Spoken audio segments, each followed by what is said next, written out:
Now, were there any players that you had that maybe they're not household names, but you worked with them for a period of time, and they made you proud because of achieving more than other people would have thought they could achieve?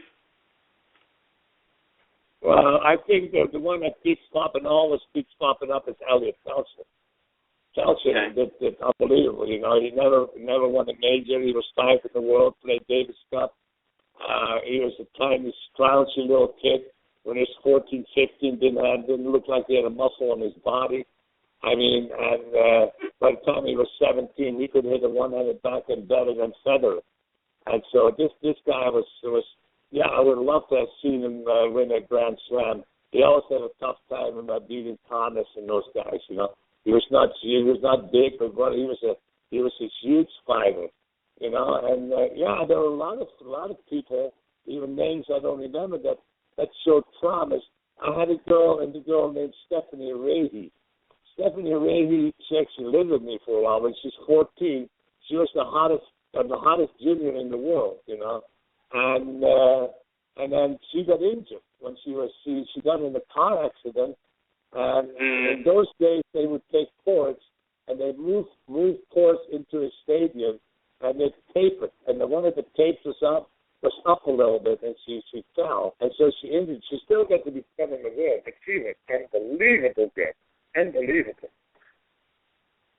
Yeah. So, there are some that just that quite didn't have it and didn't quite get to the point, whatever it was, whether it was physical or mental, whatever, didn't quite make it. They still did unbelievable well or got very good scholarships, That's another thing, The USTA is actually funny. I was one of the first guys when they started this junior development thing. And then the guy that was running the junior development at that day was Arthur Ashe.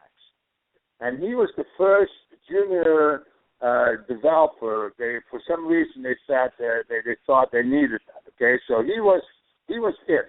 And I was sitting in that room, and the only disagreement I sort of had with him that because he went to UCLA, and he was a college kind of a guy, and he thought that college was the most important kind of part. And I disagreed with him because I said that college is unbelievable important, but, the top guys were all guys that never went to college. I mean, from Sampras to Connors to who you name, they never went to college.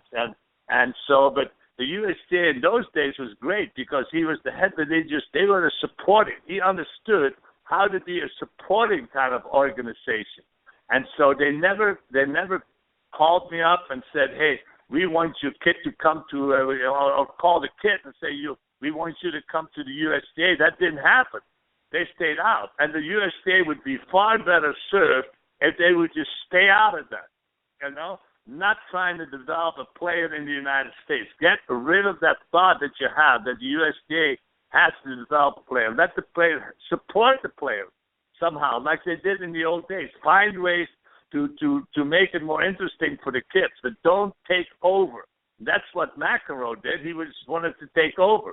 I mean, Saviano started it, and he was sort of in that, but then McEnroe really went overboard, but trying to recruit players. And so they should just leave these kids alone. They should become a supporting kind of organization and leave and support the coaches.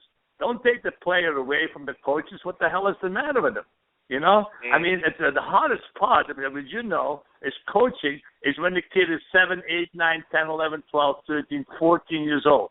That's the crucial time. That's the most difficult time of coaching a kid. And if you do a great job and the kid is 14 and is a great player, they should leave that person with that kid and not saying, okay, 14 years late, now you can come with us because we're so good.